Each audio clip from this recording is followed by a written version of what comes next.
Okay, we are live. Hello, everybody. How are you doing? Hope everyone's having a good week. I'm super excited about today's session, which will be fantastic add-on to the overall variety of talks we already had. And it will be with the amazing O, and I will call him O because I know how hard it is to pronounce his name. So hopefully he will forgive me for that. And I will let him introduce himself and tell you a little bit more about what his session will be about today. So hi there, how's it going? I'm good, thank you. I'm good, thank you. Thanks for having me. It's the first talk, so I'm excited. How are you? How have you been? Yeah, it's been good. I'm excited to, have a chance to talk to people and still bring some exciting education and tips to our community, even though we would usually do it in person. But for now, it's at least nice to be able to talk to different human beings every week. It's true. It's true indeed. So hopefully I can provide you guys with some additional value within the video space. Absolutely, you will. Do you want me to Yeah, get if up my you slide want to deck? go ahead and share your presentation, get cracking. Everyone, if you have any questions, if you have any comments, that, leave them in the comment box and we will get back to you. We'll answer your questions. We'll have a conversation at the end. But for the time being, the stage is yours. Here's your presentations and tell us why our videos don't work. Thank you. So as the title says, why all videos don't work as they should. So pretty much just to kind of give you an indication of who I am, what I do. Intro, I've put O in brackets because a lot of people call me O. My name is Oyinkro Kagbala, or O for short. So I'm a self-taught creative. I pretty much taught myself how to do video and how to take photos in effect. I started off as a photographer around, many, many years ago. It was very much a side hustle. I started a business a couple of years back, which kind of inspired the business that I have today. And I was like, I want to do something within the space. And I came back from going on a work trip, and I decided to start working on Chaos Visuals. And yeah, Chaos Visuals has been going for around 2 or 3 years now. And we pretty much just focus on helping personal brands and businesses pretty much merge their content strategy with innovative storytelling, and just ensuring that all the videos that people produce are creative, they are engaging, and they're getting the most out of the videos that they produce. So that's pretty much me in a nutshell. Of course, you can connect with me and any of my socials. But obviously, why are you guys all here today? So we're going to be discussing the challenges that a lot of people have with content. We're going to be speaking about how you can find your creative source, and of course, a takeaway strategy. So one video is rule them more than any questions that you guys may have at the end. So to begin with, the challenges with video. The thing is, what people assume is that when you start posting video on your social media, you're going to be gaining more followers, more engagement, having more conversations and more business leads. But the thing is, what they don't tell you is that none of that actually happens straight away. What it does mean, though, if you start posting video on your social media platform as a business or for your personal brand, you're going to start building out your community over time. You're going to start positioning yourself as a thought leader within your space. And you're going to start giving yourself, you're going to do that through giving as much value as humanly possible. And over time, when you start that process to obviously, forever, you're pretty much starting your content journey of refinement. And I say that because every video that you do is only going to get better, but you have to start somewhere. So obviously we've established that, but the challenges that you do have when it comes to creating video. So do you have any questions when it comes to the types of videos, the challenges that you guys have? Let me know, because obviously I can address them as we go along. So is there any questions that people have with when it comes to what challenges that people have that they want to address when it comes to video content creation? Comments. I should actually go into comments. There we go. Any questions? Awesome. Okay, cool. I think that we're good to go for the time being. I will be monitoring these questions. If there's anything that people want to know, let us know. Quick technical add-on. If you haven't used StreamYard before, for our watchers, for people watching, please make sure that you give permission. So when you're commenting, we actually know who you are and we can see your lovely face there. Awesome. Thank you, guys. So pretty much these are some of the common questions that I get on a regular basis. One, not having enough time. Two, I have no idea and have no clue what to say. I look awkward on camera, so no thanks, and I don't have the right gear. So let's address some of these challenges that people face when it comes to video content creation. The first one is, of course, not having enough time. Don't get me wrong, I completely understand that creating video content on a regular basis is very time consuming, especially if you do the whole pre-production, production, and post-production thing. It takes up time. However, there are ways that you can overcome this not enough time, challenge. The first is through bulk content creation, spending maybe half a day or a day, literally each week or each month, bulking out your content and sitting there and recording, 3 to 5 videos. One will ensure that you're going to be staying, on brand. You're going to be, there's a theme within the content that you're producing, but also two, it means that you can kind of get it all done in one space, in one sitting, and then you can be consistent with your uploads over the next coming weeks. But the biggest thing you can do to overcome not having enough time when it comes to creating video content is all in the pre-production phase. Like all of the success that lies within the videos that you see online that people have posted and have done really well, and whether that means more followers, more engagement, more conversations, whatever it may be, it all lies within the within the pre-production phase. So planning, what you want to discuss, how you want to communicate that to your audience, how the story that you're trying to tell, all of that type of stuff before you even sit down in front of the camera will ensure that the time that you do sit down in front of the camera is going to be a lot more efficient. You're not going to be worrying about outtakes. You're not going to be worrying about, what you want to say or how you're going to film something, because you've already planned all of that before you even sit in front of the camera. So ensuring that you plan your videos before you even film will ensure that the time that you are spending on filming is going to be a lot shorter than maybe just jumping in front of a camera and filming. What about not having enough ideas or not knowing what to say? The thing is, I'm sure those watching, whatever industry you may be in, you're the expert within that field. You know way more than I do about, for example, it could be SEO, it could be Google Ads, it could be Google Analytics, whatever it may be. You know way more than I do within that field. So technically, you're a thought leader within that space. So when it comes to the things that you speak about within your content, there is so much for you to actually talk about. And if you actually sat down and wrote a list of all the things, all of that, I guess the beginner pointers that you can mention or value you can provide to somebody within your audience, you'll be surprised how long that list actually gets. But now the challenge is, how do I communicate that visually? How do I get that across in a creative way that my audience actually benefits? So there are so many things that you actually can say within your space. It's just creating an environment for yourself where you can actually come up with those ideas and then of course execute them visually. What about I look awkward on camera, so it's not for me. Best believe when I first started out in the video space and I started producing content for myself over this past year or two, I felt super awkward on camera. I didn't like being in front of a camera. It is a lot harder than people think it is. Sitting in front of a camera, speaking to a lens is so hard. It's not as easy as everybody makes out, because we are used to human interaction. So seeing a lens is always a challenge. But there's a number of things you can do to kind of get over that. And like I said at the start, over time you'll start to get better on camera. Your presence will get better. Your delivery will get better, and you'll stop focusing on what you think you see yourself as. Because a lot of people, when they watch your videos, they don't see that. They just see the value that you're providing. They see the strong story. They see the creativity. They don't focus on the little quirks that you may pick up on yourself. So what about I don't have the right gear? This is a big one. A lot of people use this as an excuse to not create content or post video content on social media, even though it will really benefit their business or their personal brand. But truthfully, you really can start posting content with your phone that you have, or your webcam, or whatever you have at home available to you. Reason being is because this is what I class as kind of like the ultimate phone rig. So of course you've got a shotgun mic there, you have a phone cage there for extra stability. You have, if you want to take things that step further, you have that additional adult lens, and then the hot shoe mount, which you can add maybe a small light on the top of your phone rig for you to use. Of course, you don't need all of these things. You can literally just use your mobile phone and a pair of earphones. That works too, and maybe a lamp for some additional lighting. But again, thinking about how you can make your end output, your end video, a lot more enjoyable to watch for your audience will automatically increase the likelihood of your audience or your customer base or whoever you want to watch that video to engage with your content.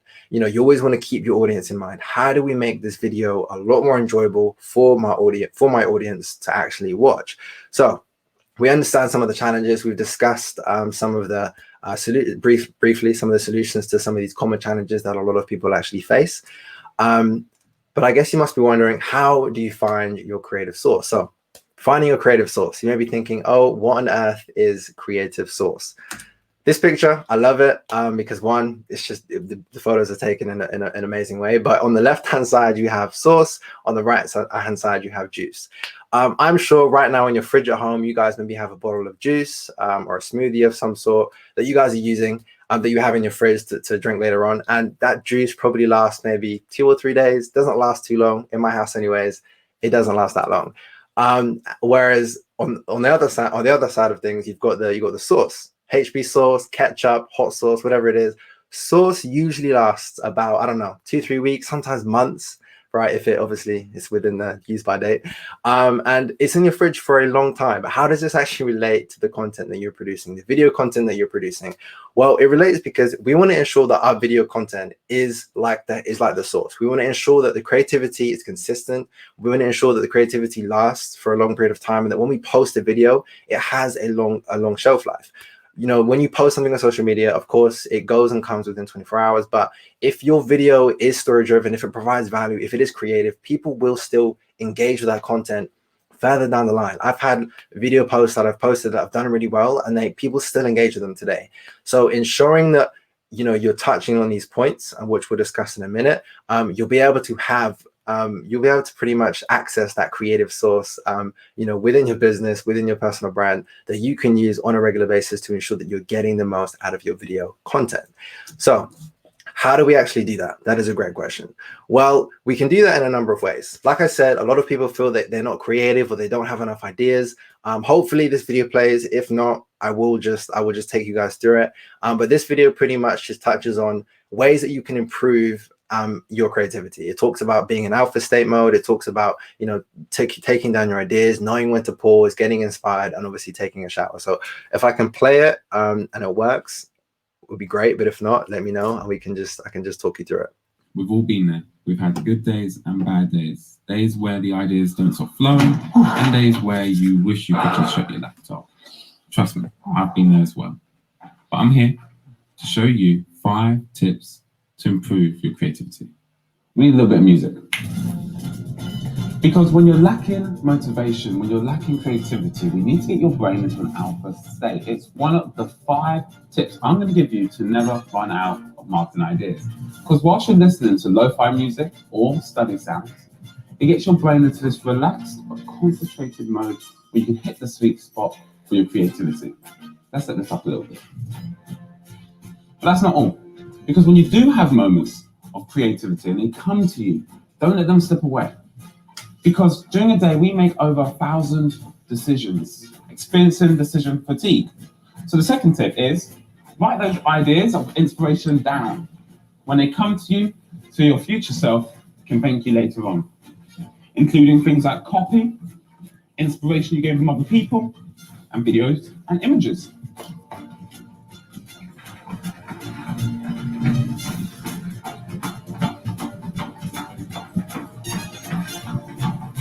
But what happens when you run out of ideas? Don't be afraid to hit the stop button. Because when you stop and you switch tasks, tip number 3, you allow your brain to go from a focus mode to a diffuse mode of thinking. What this does is, well, mentally and physically, you change your location, allowing your conscious mind to deal with a new task of making a coffee or approaching that new task at work, whilst your subconscious mind is still thinking about the problem it just faced. So simple as that.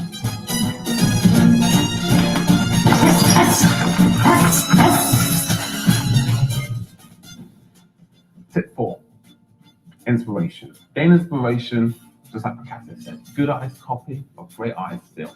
To learn something new or to repost the content. Cleared space for is to make sure that I'm connecting with people as much as possible. So just catching up for coffee.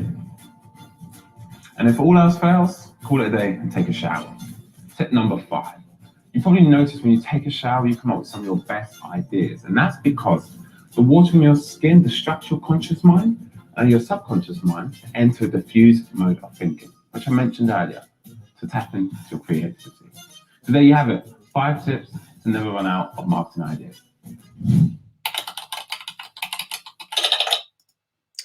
So hopefully guys, that was a good video. The reason I showed that video, 1, because it did really well on LinkedIn. 2, it was an absolute blast to film. And 3, I just thought it was a great way to highlight ways that you can obviously ensure that you're always coming up with fresh creative ideas. There's a bunch of different ways that of course you can ensure that you're always coming up with ideas, but these are the ones that, you know, work the most. For me personally, I love when I'm in the shower. A lot of the videos I produce are always in there, and I get out, I write something down, and then I come back to it a couple of weeks down the line.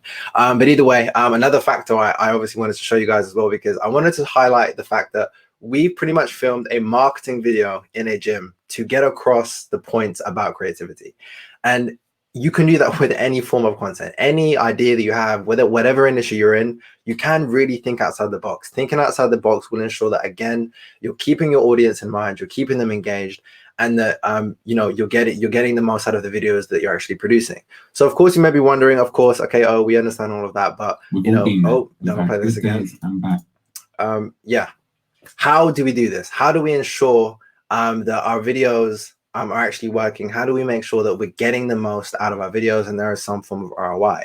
And there's a few ways to do this. The first, of course, is keeping in mind that you want to ensure that the content, the video content that you produce, is the gateway to communication. And it goes on to talk about how good content is not storytelling, it's telling your story well.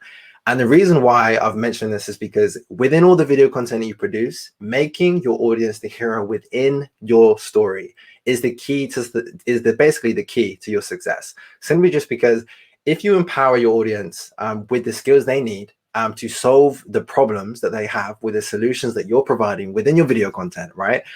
They will watch your videos. So if you give them the tools and skills they need within your video content through storytelling, through creativity, right? They're going to buy into, of course, the solutions that you're providing, and they're going to feel empowered. They're going to leave with value, with things that they can actually apply within their own, you know, strategy or within their own, you know, workforce. So this is something to really keep in mind, making sure that your audience is the hero of the story within your video content. So this is pretty much a video checklist. So I came up with this, but I found it the other day that apparently it's in the sales book and there's like a couple more E's, but either way, still it's a great acronym. So the C effect, how do you see your audience? So how do you ensure that when you create a video, that video is actually providing value, you're getting some form of ROI, you're creating that conversation, you're positioning yourself as a thought leader, and pretty much you're able to, you know, that you're getting something out of the videos that you're creating, and it's not just kind of collecting dust, as it were, once you posted it. And that the C effect stands for captivating, engaging, and encouraging. So you need to captivate your audience within the first 3 to 5 seconds.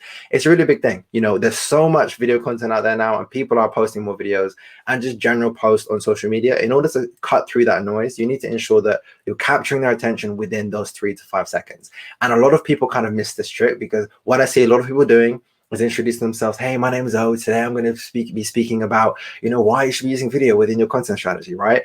By that point, I've probably already, you know, someone watching that video has probably already scrolled past. You know, within those 3 to 5 seconds, you want to do something that's funny, that's engaging, that's shocking, whatever it is that captures that person's attention instantly. After which you then can proceed to just start your video. And then if you want to show your logo and everything else, you can do that at the end of the video if people have stayed that long.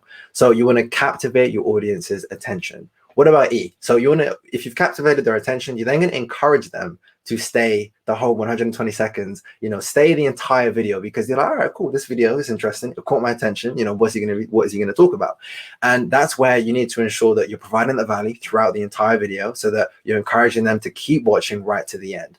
And then the last E is encouraging them. You're encouraging them to then engage, leave their thoughts on your video, and that's where that conversation pretty much starts to take place. The next checklist is creating the value that you wish to see. I think before you post any video, because a lot of people kind of forget this, they post a video, it doesn't get great engagement, and they're like, oh, the video doesn't work, it's pointless. And it's really just because there's no value involved. You know, don't jump in front of a camera and start selling to your audience about why they should buy into your services or why they should invest in your product, whatever it may be. You need to ensure that you're providing value. Whatever video that you share and post, right? The main things, if you're going to take away anything from this talk, is it's got to be value driven, it's got to be story driven, and of course, you has to be creative. So ensure that you're providing value. So create the type of value that if you as a customer were looking through your social media, social media feed, you would like to see yourself. What would you benefit from on the other side if the shoe was on the other foot?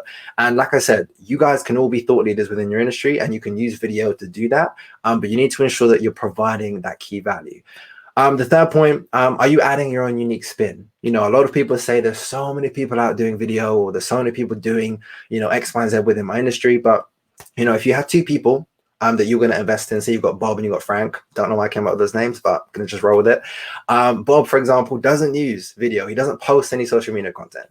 However, his services are great, his prices are great. But Frank does post a lot of content. Frank posts a lot of video. He shows his audience, behind the scenes, and he adds his own unique spin to things. And don't get me wrong, his prices are very similar, and the services are also very similar. As someone who wants to buy in to one of the services, I'm most likely going to go to Frank because one, I can see his character and his brand values within the way that he's producing content. I'm like, all right, I like how he does that. I like what he discusses. He's providing me with free value because he's adding his own unique spin to things. And that's why it's a really important question to ask yourself when you produce some form of video. How are you being different to everybody else who's posting maybe the same topic or the same type of content? And of course, being creative and being story driven within your videos is one of the ways that you can do that, because we all have very unique stories. The last question is, would you watch this video yourself? Before you post that video, would you actually watch that video yourself if you were on the other side? If you were the viewer, would you spend the time to watch that video? And I think asking yourself that question, when I do that myself, sometimes I create a video and I sit there, would I watch this myself? And sometimes the answer is really no. I'm like, this is a really boring video. So I have to go back, I have to re-edit it, maybe I have to refilm some parts. Because for me, again, I'm trying to always keep in mind my audience, because if you keep in mind your audience and you make your audience the hero of your story, there is an increased likelihood that they're going to engage with that content and they're going to actually communicate with you, and you're going to get those conversations rolling. So hopefully, guys, obviously that made sense. And I like this quote by Seth: the most important post, the one you'll write tomorrow. Same thing, the most important video is the one you'll do tomorrow, because every single video you do will always get better. The one video to rule them all. So this is pretty much like a takeaway strategy. So we've discussed, of course, the challenges. We've briefly talked about the solutions within, to overcome the challenges. We've spoken about how you can ensure that you're always coming up with fresh ideas, things you can do to inspire yourself and stay creative. And then now we're going to speak about the types of content that you can produce. Like I said, there are so many things and so many ideas. I'm sure when you get going, you'll surprise yourself. So it comes down to planning. As I mentioned previously, it really does come to planning. Whether you're producing photos or taking videos, whatever it is, just sit down before you produce any content and think about, those key factors. How can I provide value? How can I ensure that my audience relates to the story that I'm telling? How can I communicate this value in the most creative way possible? Whether that's through, funky transitions, whether that's through, change location, whether that may be, in creating maybe an alter ego, for example, within your videos to get a point across. These little things that you can do, you don't need to create a Hollywood movie, but there's little things you can do to just really increase that overall engagement, increase the chance that people are going to engage with that video content, and it's not going to just collect dust and gather a few likes and nobody's going to comment or conversate on that post. You want people to engage. You want to use video to create conversation within that specific area, because that's what video is for. It's a great tool to use just for that. So like I said, planning is vitally important. And this is a great way, before you even sit down and record anything, to kind of visualize your story, visualize what you want your overall video or end product to look like. So when putting together any form of video strategy or just a video in general, 3 things you need to keep in mind. An objective. So every video needs to have an objective. Ask yourself, what am I trying to achieve with this video? A theme or story. Every video, even if value driven, should have a theme or story which is built around your video objective. And this is a really important point, because as individuals, we all like to relate to a story. When you go to a movie, you either relate to, for example, the bad guy, the good guy, whatever it is, you relate to someone within that movie because you're like, I've been there before, and you're more enticed because of the storyline. And it's the same thing, even within business. If you become an effective storyteller and you can communicate that story in a very visually a visual and engaging manner, you'll be able to draw in your audience in a way where they too can relate to what you're speaking about. So every video that you have should have some form of theme or story that is built around the objective of what you're trying to achieve. And of course, the final point is a creative delivery. So the use of video, of course, is on the up. As I mentioned, many people are using more videos within their business. You're going to see it all over social media because people realize, yes, you've got to do video, but it's not just a checkbox. Don't just tick it because you have to. If you think about these 3 points, objective, the theme or story, and how you can creatively deliver that to your audience, I can guarantee you'll start to see that increase in engagement. You'll start to see people actually commenting more so, people reaching out to you, and you'll start positioning yourself as a thought leader within that space as a business or a personal brand, right? So ensuring that you have that creative delivery, it's just like a cherry on top. It's just a nice way to think about, you know what, I'm keeping the person watching this video in mind so that when they're spending a minute and a half, 2 minutes watching this video, they're not bored and they enjoy it, they're getting value, and they're going to come back and watch again. So it's a really important factor that we keep these 3 elements in mind when creating your videos, because pretty much these 3 elements are the ingredients to that sauce that we're talking about before.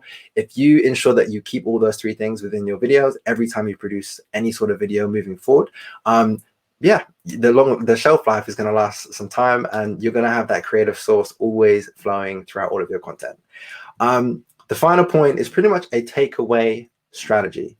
So a takeaway strategy for you guys can just screenshot this. I know that Lenka is going to send this through to you guys afterwards, but in effect, I shared this because it's just a great way to show that from one video, you can produce more than 9 pieces of content, by the way. So, if you were to just create one video, like I said, you've pre-planned, you've done your pre-production, you've thought about how you can be creative and engage your audience. You've thought about your objective and how you want to communicate this visually to your audience. It's all been done. You come to film, you film that one video, even if you get one video done, right? That one video could then turn into a blog post. That blog post could then turn into some LinkedIn video posts. That thumbnail that you've posted, for example, on that video could be a separate post in itself.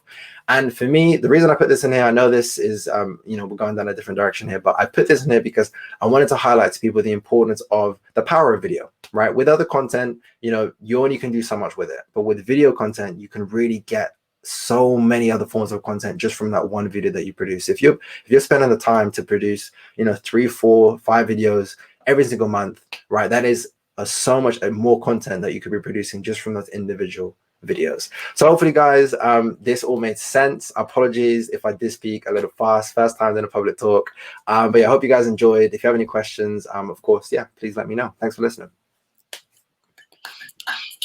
You, Chota, brilliant talk. I think no one would have known that this was your first time doing a presentation like this.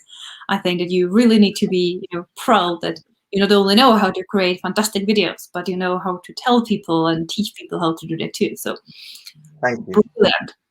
We have a couple questions that I will bring your way and we will have a chat about them. First one is from Lillian. She's asking, I think experts are coming out all jangly. So kind of to wrap this conversation, could you give us some best tips on what formats, what editing software Okay.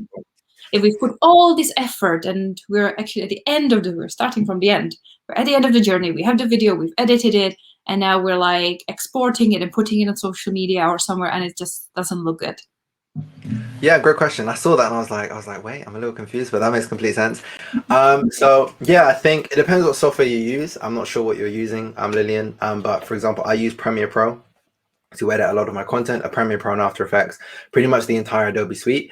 And I can send you like some links where they go into more detail about exports. But when it comes to just formats, you want to try to ensure that you're exporting your videos in MP4.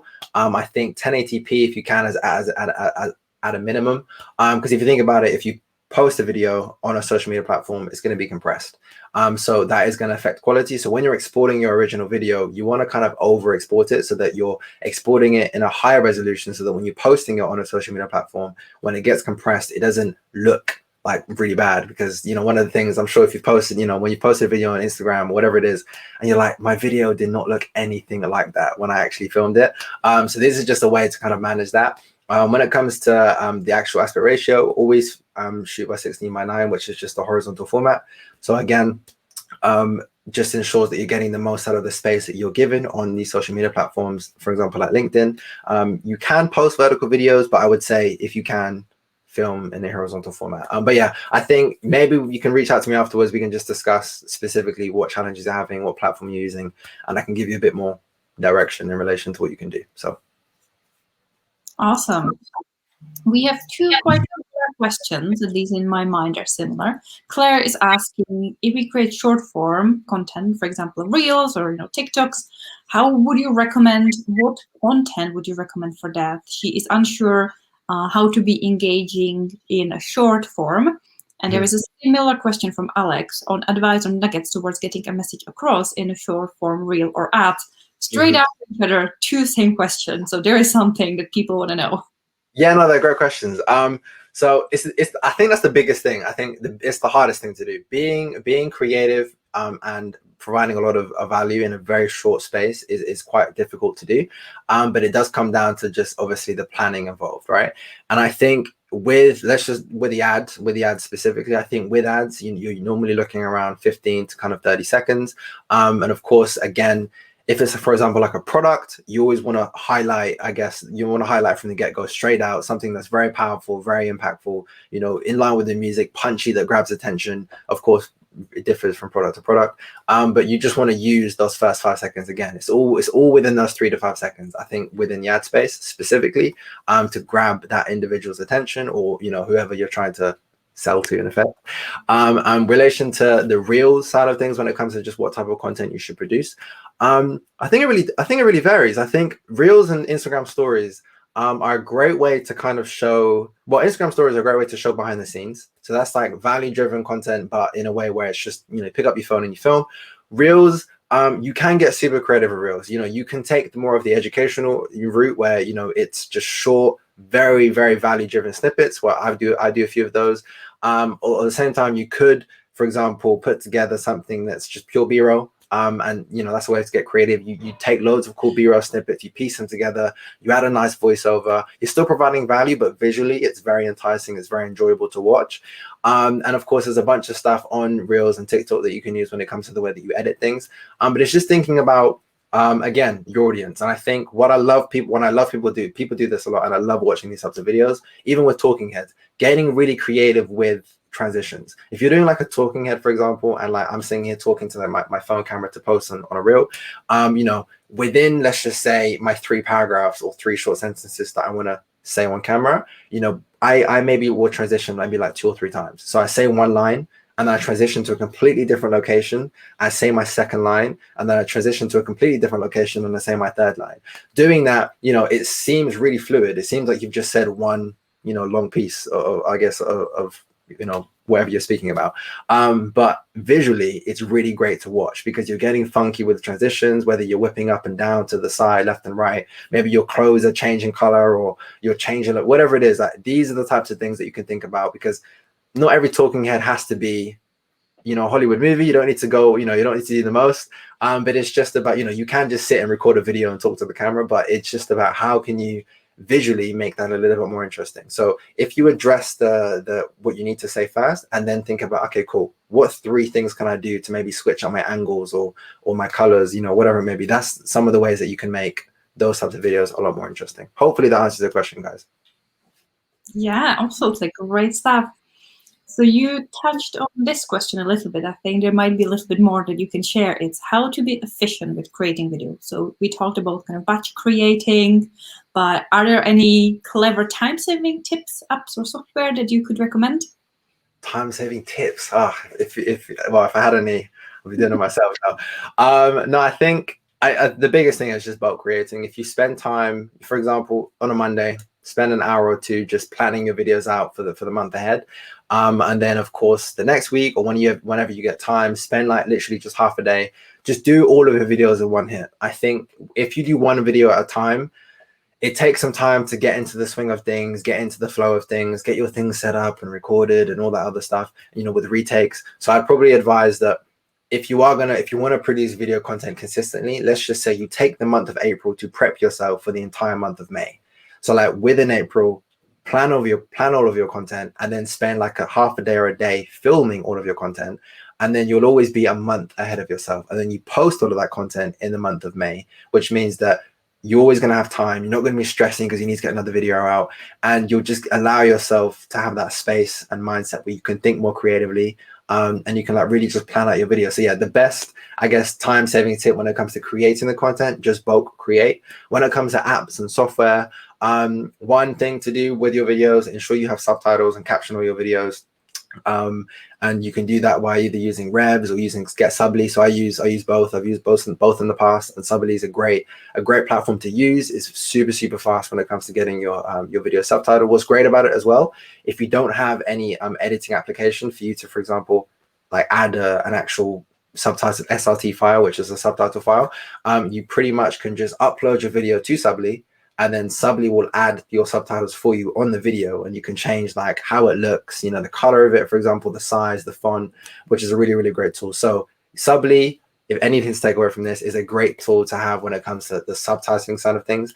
Editing wise, there's a few apps on the phone like Adobe Rush, what else? Splice, InShot, what else? I think Free Video or something. Viva Video, something like that along those lines. There's a bunch of different apps on there, but the best ones I'll probably say are Splice and InShot. They're like a really good apps to use. One of them's paid, one of them's free. But whether you have Android or Apple, they're just great. They're great video editing apps.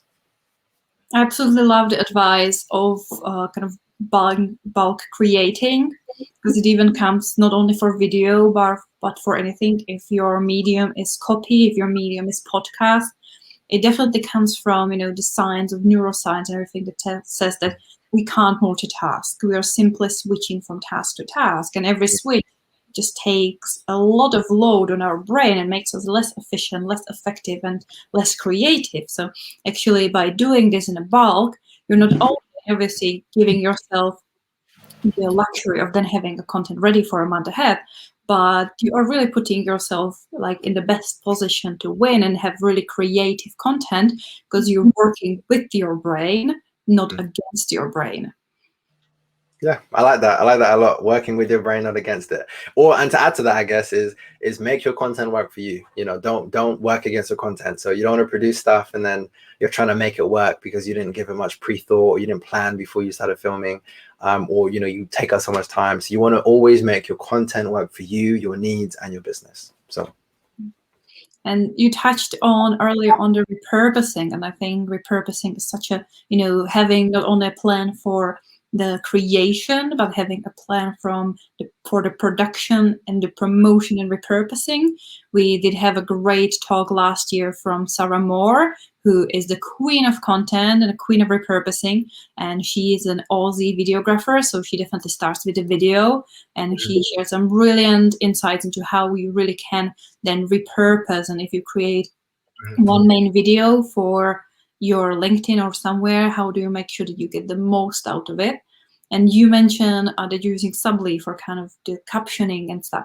And we are using something similar called Quick, which allows you, again, not only to add captions or videos, but it's a great tool where you can search for keywords. So like all the content is kind of video content, which is fantastic. It's keyword searchable, so we can then go through the content and find snippets on a keyword and very quickly edit just a quick snippet and repurpose the videos that we're doing very quickly and efficiently. So I think having a couple of these tools then in your pocket for the post-production promotion and repurposing is so powerful. I like that. I haven't heard of Quick before, so I'll definitely have to check that out.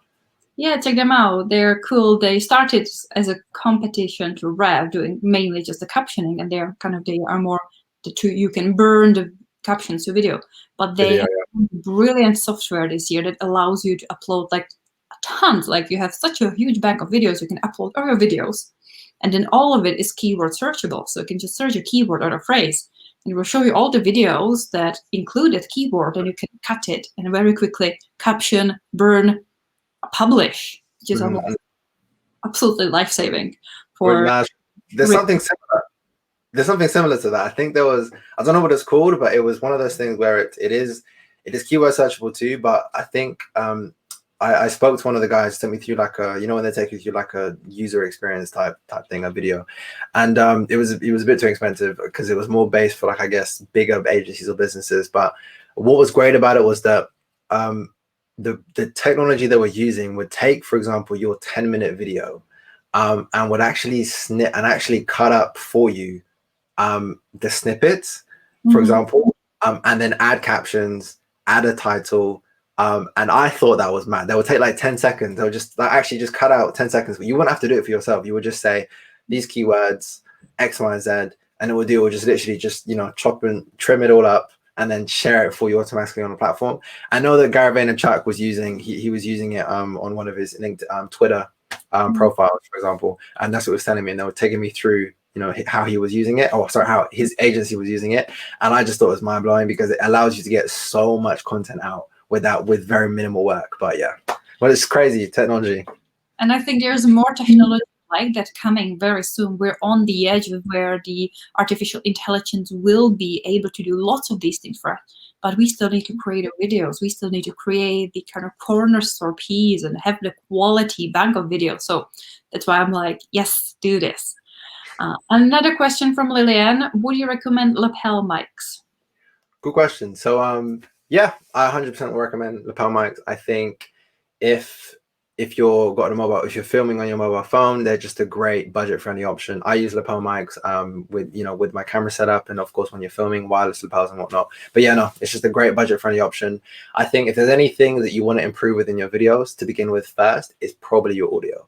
So before you invest in a camera, before you do all of that other, you know, the other stuff that people do when you're filming content, if you can invest in a good mic, whether that be for your webcam, you know, whether that be for your phone, for example, whatever it is, increasing the audio quality always goes a long way and makes the viewing experience a lot more enjoyable. So awesome. We're switching gears a little, and James is asking, how do you beat the fear of recording and the fear of posting yourself, because video is very exposing in a way to the world? Good question. And hi, James. Thanks for the support. Much appreciated. Yeah, good question. So pretty much in relation to that, everybody had one. You have to start somewhere. So for me, when I first started filming, I felt the same way. I look back on my first video and like my voice was wavery. I was like barely looking at the camera. But the best way to overcome that, the best way I overcame that, and I always encourage others to do the same, is to just get used to speaking on camera. So you don't need to post it anywhere. You don't need to create like a Hollywood movie. Like I keep using that reference because some people think that's what you need to do when you're posting your first video. Literally just pick up your phone, you know, one afternoon or morning and just film your first video. Talk about whatever it may be. Talk about your day. Talk about something that you've learned, whatever it is. And then just film it, save it, watch it, and then repeat. Like seriously, that is the best technique when it comes to just increasing your overall confidence, because what will happen is that you filming in your house in a space that you control, that you feel comfortable in, you'll start to increase that overall confidence when it comes to just speaking to a camera. But also, most importantly, you'll be able to watch that back and make any adjustments that you need. Okay, cool, I look slightly to the left when I'm speaking to the camera, or I speak too fast, something I always need to work on. I do speak too fast. You know, I need to slow down a little bit there. And doing that over time, you'll start to be able to refine your overall videos, and then you'll get to a space where, all right, cool, like actually let me post a video. So once you've done that, maybe a handful of times, then just post your first video, you know, post it. And I'm guarantee you, like people who don't post videos, when they eventually post a video, like everybody always gives them so much support. Like everybody I've seen anyways, like you always see, because it's a big thing, like it's not easy to post a video. So within your network, everybody's gonna be like, great video, really enjoyed that, you know, looking forward to the next one type thing. So, and that always boosts confidence. And then after that, it's just being consistent with it, just ensuring that you keep posting, you keep pushing that creative needle, you keep challenging yourself. And over time, you'll start to feel a lot more comfortable in front of the camera and a lot more confident. But most importantly, even if you've been filming for 2 years or more, like I've done loads of videos at this point, I still get nervous when I sit in front of the camera. I still have weeks where I have very little motivation or drive, or that I'm overthinking it. and my anxiety is getting the best of me because I'm like, oh, like, you know, maybe it's not going to perform as well as the last one, or it's not going to be as creative as my last one. And that's obviously a me problem. That's nobody else's problem. And so again, like even then, like it's one of those things where even though you may have done loads of videos, you're still not going to have it down to a T. You're always going to be improving. But the most important thing is that you're doing it. So hopefully that helps. I love that. I love the fact that you're just getting comfortable with the technology, with the setup, with talking to the camera. I know that when I started with the video, for me, I started doing Instagram stories because they disappear. So for me, it was like, it's not forever. I I like can that. like test the waters a little bit by put a story, but by default, stories are very raw. They're very they can be shaky, they can be imperfect. It's a fast-paced, real-time, raw, unpolished kind of a video, which worked for me to really to get practicing how the phone works, how the technology works, where am I looking, how it comes across, how am I speaking, in a kind of safe way where I knew that it will disappear very quickly, so it will not be permanently out there. I like that. I like that. That's great advice. I think stories are a great place to start when it comes to just posting. And I think that's what when I found when I started posting more videos on LinkedIn, my confidence on something a lot more raw, as you mentioned, like IG stories or LinkedIn stories, for example, like it doesn't seem as like as a big thing because you're like, oh yeah, like, you know, I've done videos before, and you'd be surprised. Like you think the whole world is going to watch your first video. Like in all seriousness, when you post your first video, you think everybody is going to watch it and critique you. Nobody really cares.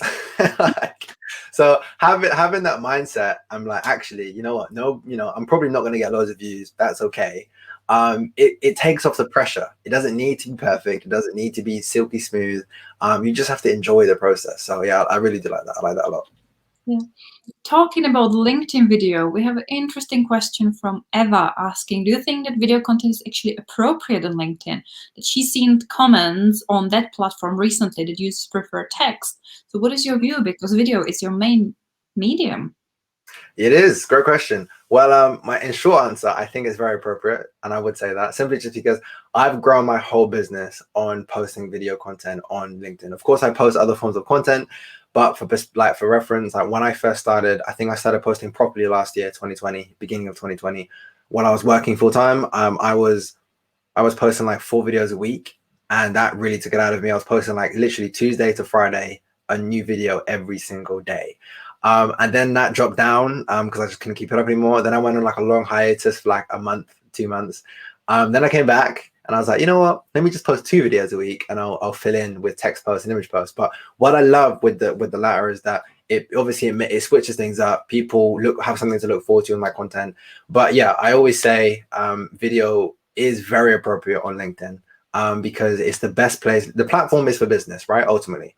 And it's one of those things where in relation to other social media platforms, of course, you see a lot of video content, but LinkedIn is really changing in the way that people engage with it. The types of posts that you see, of course, are a lot more like, I guess, friendly and more social versus it just being all about business. But regardless, still, if you're posting the right type of content and you're doing all the things I mentioned before, you're going to create conversations where people are going to be like, hey, like, you know, I'm looking for a copywriter, or I'm looking for a marketing exec. Or a videographer, like, I love your stuff, love your values, I want to invest or start working with you, right? And they're the types of conversations that you have if you produce the right type of content. So yes, I think it's very much an appropriate platform for video. Awesome. We have another question from James. He's asking, what advice do you have to someone that needs to brief people to create video? For example, video advert. Or, for example, he adds to it that what do you need from a client to make a good video? Oh, good question. So the first question, in short, I would say, if you're giving any advice, it's just, yeah, making sure that the intro is very, very strong. The intro has to be very strong, or the story has to be very strong. So whatever the product or service, whatever it is that you're providing, if the story is strong, you know, and it keeps someone engaged throughout the whole video, then that's great.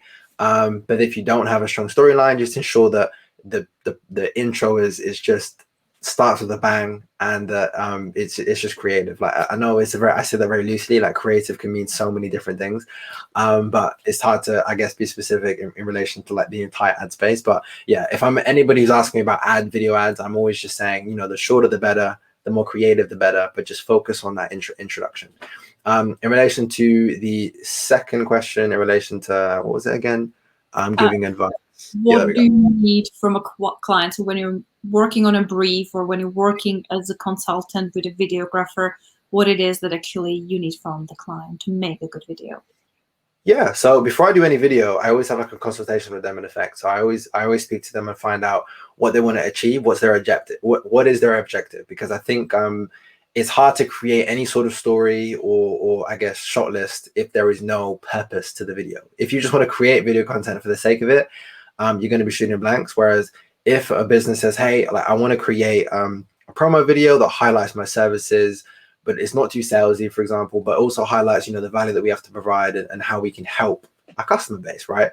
Finding that type of stuff out and finding out the ideas they have, I pretty much brain dump that in a creative brief. And then what I do, I'll put together like a first draft of like a storyboard in effect. And then we normally just collaborate from that draft onwards. And we'll, you know, put together a script if it requires a script, put together a shot list if it needs a shot list. So yeah, it's normally the biggest thing is just finding out what they actually want to achieve. And like I said, using that objective to kind of figure everything else out within the video. So. Cool. We have another question from James. He's really getting his time work today. He's asking, can you set a preview first frame and subject, kind of a thumbnail? Or how do you set a preview frame in an MP4? Because when he's posting to social media, the first frame of the video often is not the one that you want. Very good question. And I wanted to speak about this, but I completely forgot to mention it. So yeah, the first frame, obviously when you post on social media, the freeze frame, I'm assuming you're talking about the freeze frame that you get when it's really weird. You're like in a weird position, right? So for Instagram Reels, for every platform now, you can add a thumbnail. So within the content creation process, like I can't remember the last time I haven't created a thumbnail for my videos. So like with Instagram Reels, IGTV, YouTube, LinkedIn, any video that you do, create your video, but within that content creation process, either screen grab a frame that you love within your video and use that to create a thumbnail to add on top of your video when you're posting it, or create a dedicated thumbnail. So snap a photo, take a selfie, whatever it is, add a nice, you know, call to action on the thumbnail, and then you can obviously add that. So you're avoiding the whole awkward, weird freeze frame that you get when you upload a video. And you know, and another thing of that as well, actually, especially for LinkedIn, you know, when you add stuff to your features section, you know, because you have creative thumbnails and they're engaging, captivating, people are going to be more inclined to, oh, what's this? That's a weird thumbnail. And they click on it, they watch it, and they're engaged. And that's one of the ways that I'm still getting people engaging with some of my content that I posted months ago because of the thumbnail. And in relation to subly when it comes to setting the preview frame, but yeah, I guess that kind of answers that question. So yeah.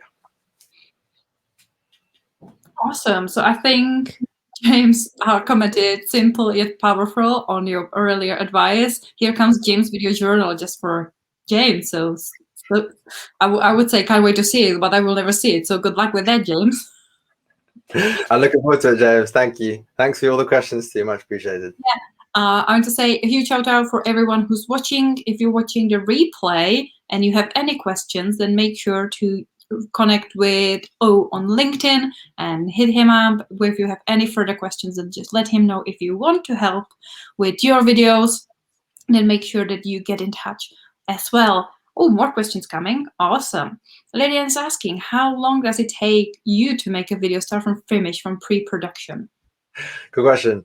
I think it depends on the video. So if it's like a short talking head, like the other day, a few weeks back, I did a short talking head, which took me like maybe like an hour and a half. It wasn't long at all. I did like 1 or 2 retakes for each section, which is not common, by the way. I don't always get it done in one take.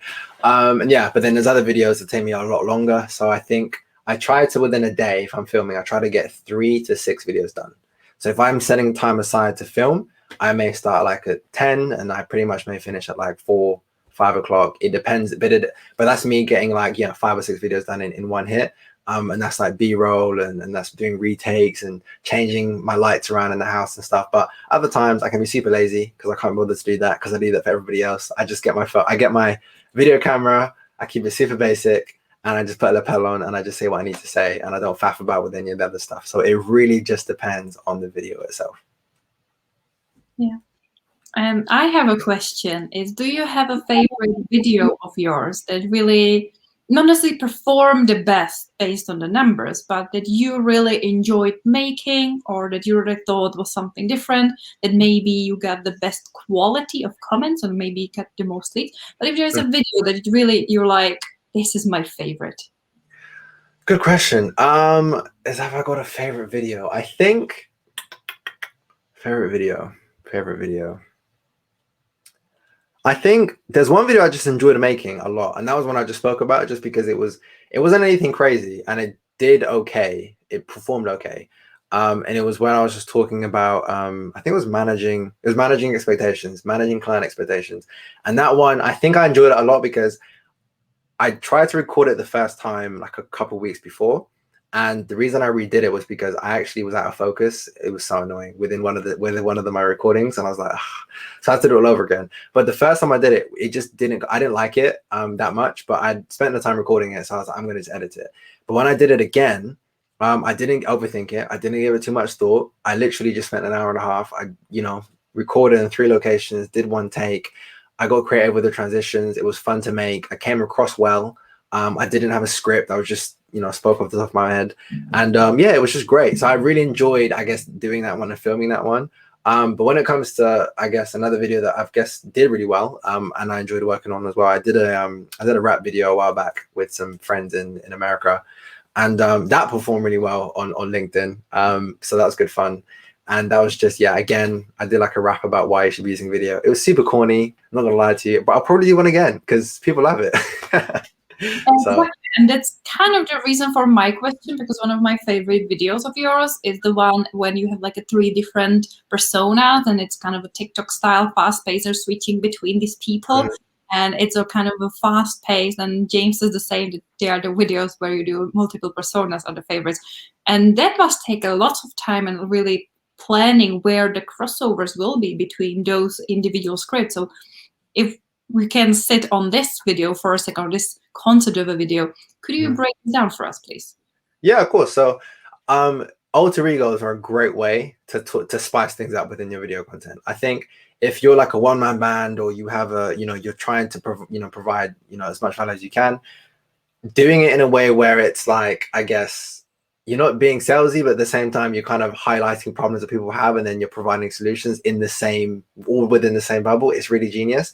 And as well, alter egos actually make you feel you can be a lot more confident. You can do things outside of your comfort zone because it's not you. That you're like, that wasn't me, I was acting, right? So when I started doing them, yeah, I really do enjoy them, but they do take a lot of work. And when it comes to planning them, there's 2 ways you can do it. One, if you're having, I guess, 2 versions of yourself, and for example, there's two of me in one space, in one room, looking at each other, if that makes sense. How that works is that I have to get a tripod. You can do this by the way on a phone as well. You have to get a tripod. You then put your camera on the tripod, position it in a way where you're getting the entire space. Then you need to sit yourself down on one side, say what you need to say, keep an eye on the time and how long you've been speaking for, then change outfits, go on the other side, say what you need to say as well in response, along with like general, okay, that makes sense. And then what you need to do is pretty much cut that video in half and then stitch them together, because the tripod and the camera has stayed in the exact same space. So you don't need to worry about, how things will look or if you've moved things, because everything should be aligned. And that's why your lighting is really important too. You don't want to have any lighting where it's like darker, and I've done this a few times where it's darker on one side and it's lighter on the other because my lighting wasn't in the right position. So lighting is really key in that one. Another way, a lot simpler as well, is just by, having a split screen. So like this, I did this I think this is the last one I did. And I literally just, right now on my desk, I filmed my part I had to say, and I changed my outfit. I filmed in exactly the same space, my second part, and I literally just pretended like I was on a Zoom call when I was speaking to myself. But yeah, with that, you just need to kind of listen. The easiest way to do it is just listen to your recording and then respond accordingly. So like, you may not be able to see it, but I'll have like maybe like my script, or I'll have like my, for example, something in my ear, a wireless earphone, and I'll be like listening to myself what I've actually said. And then I just respond like, oh, hey, yeah, that makes sense. So the timing is like really perfect. The timing, I'm like, maybe I'm speaking over him, or I'm nodding in agreement with what he's saying, type thing. So yeah, it's a great way to really get creative with the stuff that you produce. I love that really sneaky little tip of like just have a tiny little. These days the headphones are so small. If you have for girls, you know, I can hide them. No one can see them. Yes, exactly, exactly. See that I'm actually having an aid in my ears, and well, sometimes people ask like, do you have a script? Do you read it? Do you memorize it? Do you talk off the cuff? Because obviously you want to be looking into the lens and really have the eye contact with the lens and with the audience. So this seems like quite a very nice and sneaky little trick that people could be using to have some hearing aids, pretty much with some of the prompts that they can really focus the visual, but they can advice. Yeah, it's a great way to I've actually never done it with general, just like if I have a script, I could technically just read my script out and then listen to it and then speak. I've never done that before, but yeah, that could work too, to be fair. That's quite a good idea. Well, like it can actually work. Like if you have the right framing and no one can see, or if it's a part of the video that you have the headphones, because obviously you're recording with your headphones to have the good audio quality so it doesn't look odd. You can have some script, you can have some prompts in there that if you really are struggling, if you're starting out and we need some aid, actually instead of visual aid, you can have kind of the hearing for kind of keeping you on script, which I think it's a great closing. So thank you so much for taking this time to really help us get not only more comfortable and empowered to do video, but give us some practical and very helpful tips to be creative. So hopefully, I'm looking at all of you guys watching. We had about 20 people watching, so I'm looking at you guys, and I'm excited to see your video somewhere online soon. If you have any questions, as always, get in touch. And we will share all the links and follow-ups and stuff like that. But thank you so much, for this brilliant session. It was great fun. Thank you for having me, Lenka. Much appreciated. And thanks everybody for watching. Much appreciated too. Have an awesome day and see you guys soon. See ya.